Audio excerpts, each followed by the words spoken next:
I am Professor Alice. You can call me Professor A. And welcome to Psychology's Introduction to Statistics, PSY230. This is your summer class, which is accelerated. So that means you need to have more free time to be able to dedicate to studying and staying up on the assignments. So I highly suggest you take this during the normal fall or spring semester. If, let's say, you work a 40-hour-a-week job, or you are taking a lot of other classes, just because this is going to be very time investing. I would say on average for this class in the accelerated format, meaning you don't get the full 16 weeks as normal, so it's going to be much more condensed. We don't cut out material to fit it.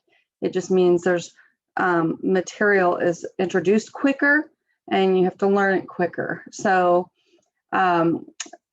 you will be spending probably on average about 20 hours a week, and that's a minimum. And that is the students who are able to do well in this class and aren't struggling, those types of things. So it really is time invested.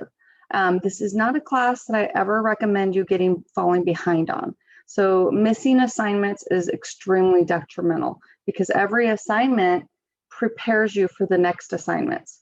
So if you miss an assignment, that means you're unprepared for the information that comes next.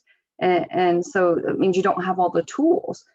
So if you think about, you have to fix your car, you're going to need the tools to fix your car, right? If you're doing it yourself. Well, if you're missing one of those tools, you're not going to be able to fix it appropriately. In fact, you might not be able to do it at all. You might not even be able to get started on it. And that's really, think of that with this class with statistics. Every assignment has a purpose.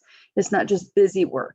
It seems like there's a lot of assignments, but that's because it introduces you to the language, the concepts, and also the application of this material. So the whole point of this video is for me to introduce myself and introduce you to the layout of this course and kind of a few major things to expect.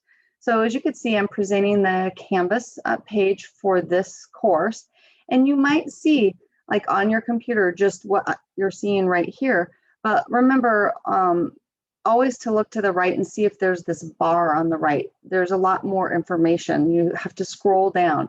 And that's the same for assignments. So for those of you who are not really maybe familiar with computers or maybe familiar with online classes, remember that what you see right there might not be everything. You need to scroll down to see the rest. So if I scroll down on this page, you can see there's information about student collaboration and tutoring hours. This is where you can go on WebEx. I'll be there to help you. I can also have breakout sessions. So if you need to have study groups, you can break into a study group with other students during this time. And I could also, like, you could pop back in with me and say, hey, we need help. Can you pop over into our group? And I can do that. So it helps me to be able to navigate getting you guys help and getting you guys connected as a class to help each other if needed. That is very beneficial in this type of a class. So scroll down, there's links, there's the textbook. The textbook is absolutely necessary because your homework problems come from the textbook. And we'll be providing updated tutoring hours. So if you're not able to make these student collaboration hours and tutoring hours with me, there will be a tutor through the Student Learning Center or the Learning Enhancement Center, and I will provide all the information and hours for that as soon as I get updated. I have not been updated yet for the summer. So it gives you an idea of what to look for.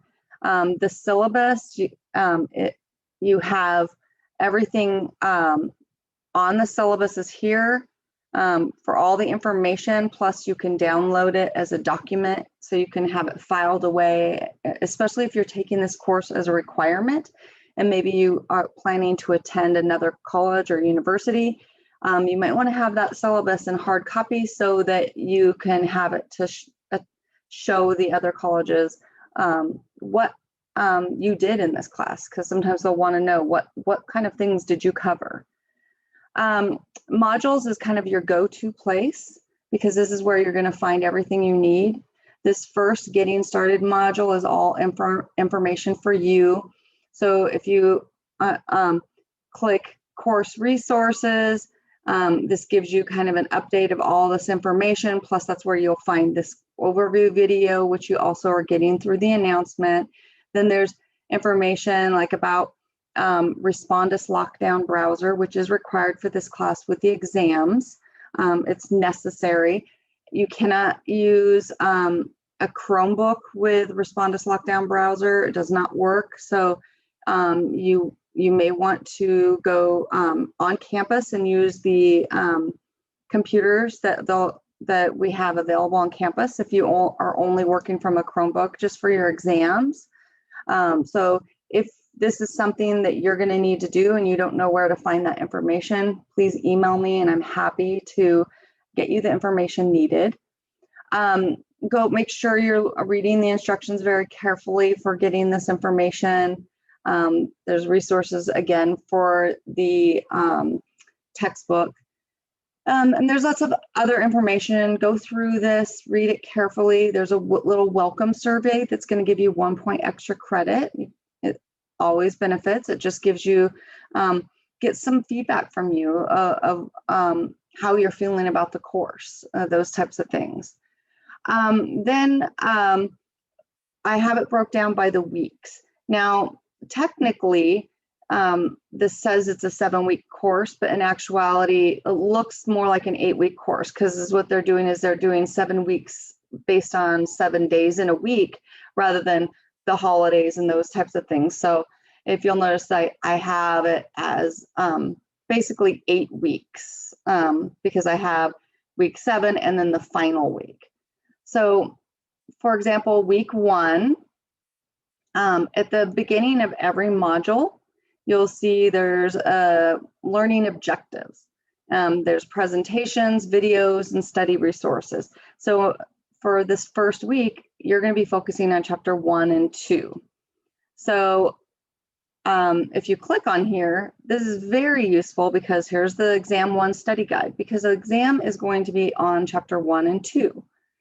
Then there is the presentation for through a video presentation. So this is a video lecture with PowerPoint, just as you would see it, like if you were taking a class from me in person, I would do this lecture. Unfortunately, you would have time during that lecture to during class time to raise your hand and ask questions.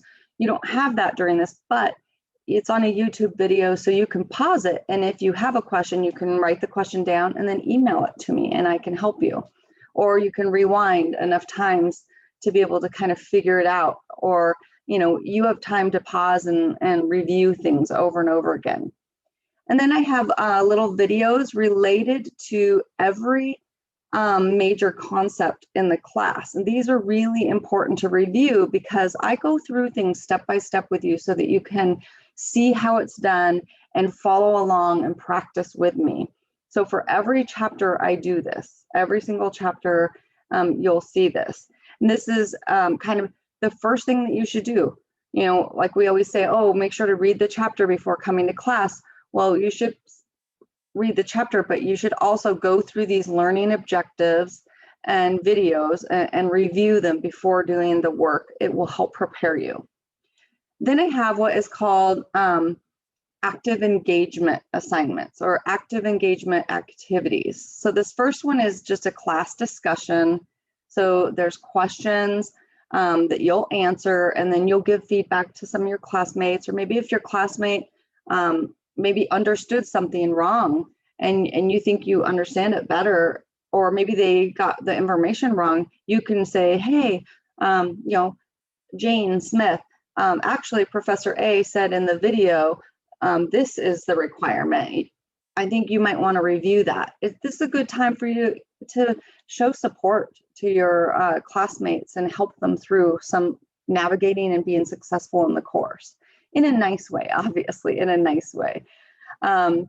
Then before you do any assignments on the chapter, like any kind of active engagement or homeworks or anything, there's always a chapter quiz. So this is just a reading comprehension quiz. It's only worth 5 points. It's really simple. There's not calculations. It's just kind of definitions. It's to keep you thinking about the terminology, because really this course has a lot of language in it, which is going to be new to you.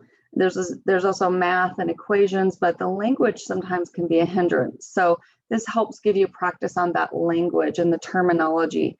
And those, you have 3 chances at those quizzes to get full points. Your highest points is the one that will be kept, and the 2 lowest will be dropped. So start early so that you can do them over and over again and get full points. Then, as I said, there's these active engagement practice activities. So these activities, to me, are the most important activities for you to do to prepare you for the exams. Because I write my own exams. I do not use the textbook resources or test bank centers. I write my own, because I write my own practice activities, which are these active engagement activities, and I write them so that they're very reflective of what you would see on the exam. So the more exposure and practice you have with these activities, the more prepared you're going to be for the exams. So completing those practice activities is going to prepare you for the exam at the end of every module. So you should be completing the active engagement practice activities at least once before the due date. So this one is classification and measurement skills for active engagement. So that's due June 2nd.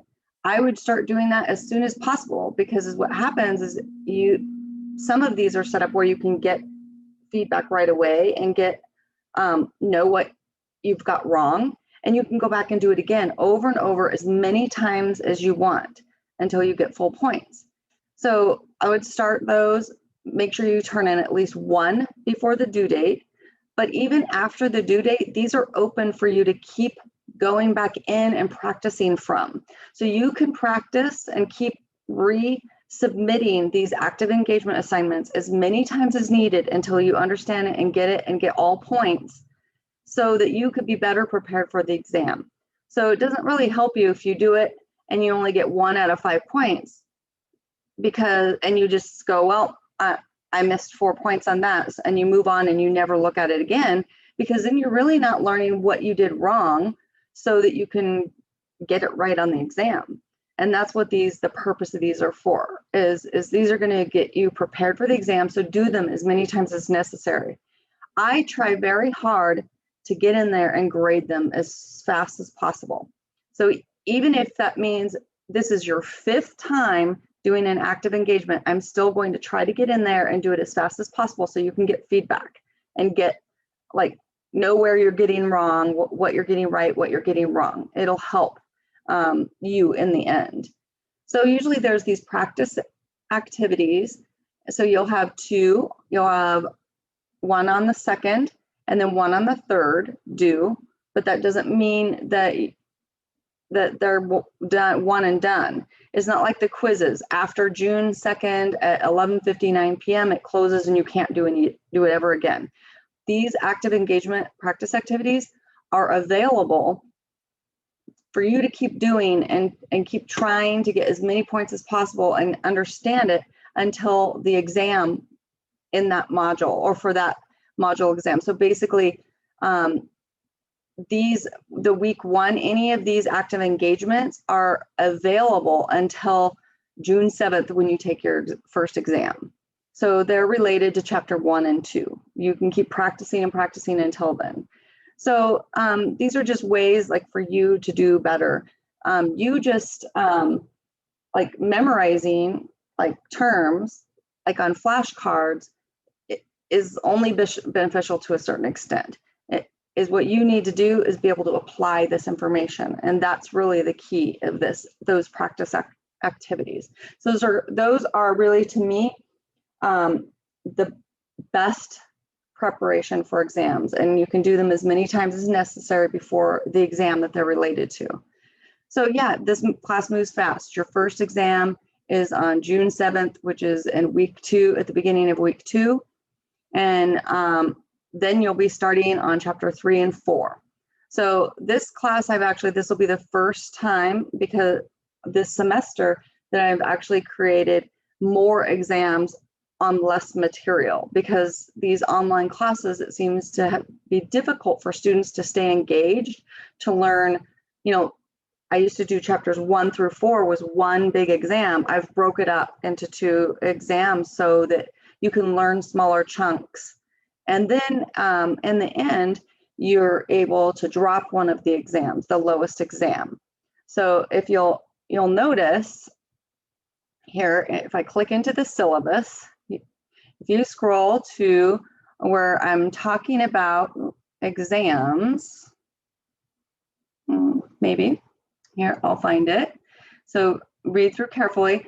I have 5 regular exams, so just the 100-point exams. So, but one of them is dropped.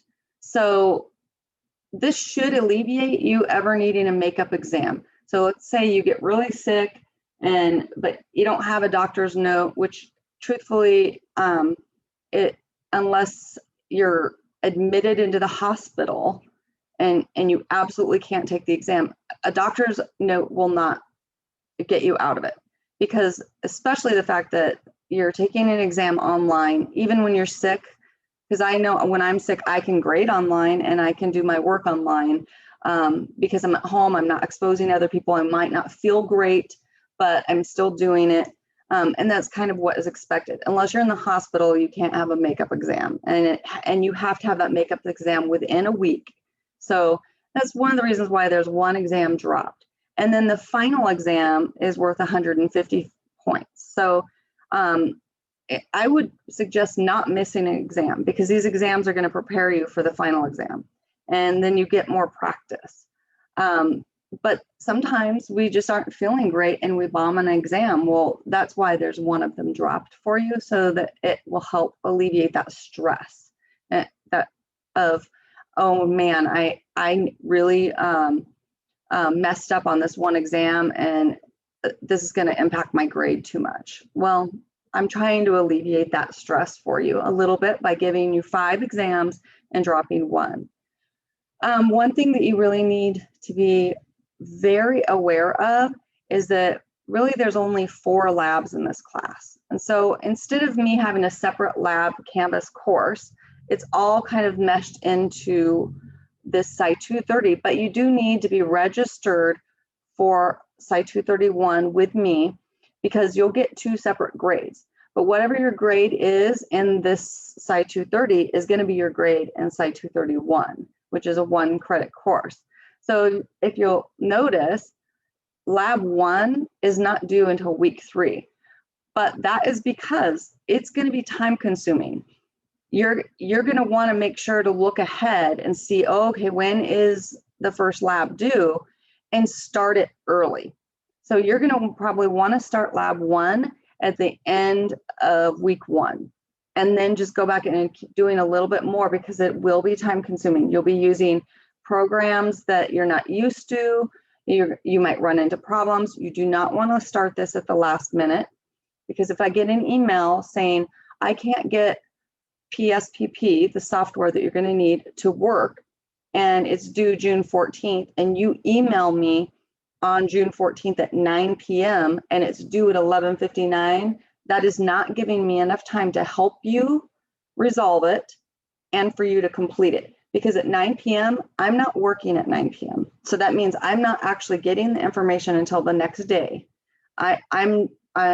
This is not a graveyard job. I work from 8 to 5, basically 8 to 4 every day. And there will be times I will answer emails at 6 or 7 o'clock, but at 9 p.m., there's nothing I can do for you, especially because sometimes that has to do where we have to get our IT department involved, and they're not there. So make sure you're starting these early and getting a head start, so you're not running into problems at the last minute that no one can help you with, because If you run into technology problems at the last minute, you're getting a 0, or you're only getting the points earned of what you did. I will not extend any assignments for you. There is no extensions on assignments, absolutely none. So that is a hard and fast rule. The reason is this is a fast-paced class. If I give students extensions, that means they're working on stuff that should have already been done and probably not working on the stuff that is coming due, and that it's a domino effect. It just makes you fall behind. Me keeping a hard and fast rule of no late assignments is really for your benefit. It's not because I'm so strict. It's just because I don't want to see you set yourself up for failure. And it's also unfair for me to give one student extensions and not the other. It's unethical, and it's actually considered discrimination for me to do that for one student and not others. So be sure to do not hesitate and reach out to me by email with questions or concerns. I will update through announcements often in the semester. So be sure that you're opening Canvas frequently. Make sure that you're actually going onto a computer and opening Canvas and looking at things at least a few times a week. Using the Canvas app on your phone does not look the same and often doesn't give you the same information and the same updates. So make sure you're going on to Canvas on a computer at least 3 times a week to assure that you're staying up to date on announcements and any kind of updates that I post. So please, I answer emails quickly. Email me as soon as you can. Make sure that when you go into assignments, you read carefully your homework assignments. Just as a little wrap up, because I almost forgot, your homework is from the textbook.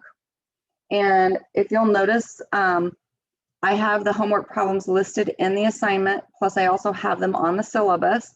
And the homeworks are at the back of the textbook. You'll notice in your textbook, at the end of the chapter, it says end of chapter problems. I don't give you all of them. I pick and choose which ones that I find are most relevant, are going to help you. And so those are the ones you do. You can do them on paper, whatever, or you can type them and then submit them electronically. And so there's a couple of ways you can do it. You can take a picture, etc. Just make sure you go back in and check and see that it can be opened and on my end. Otherwise, you won't get credit for it. So I gave you instructions here on how to do that. There's an app on your phone, or you can use your phone camera and then send it. There's lots of different ways of doing it, and the homework's a good practice, and I'll help you through it. So don't hesitate to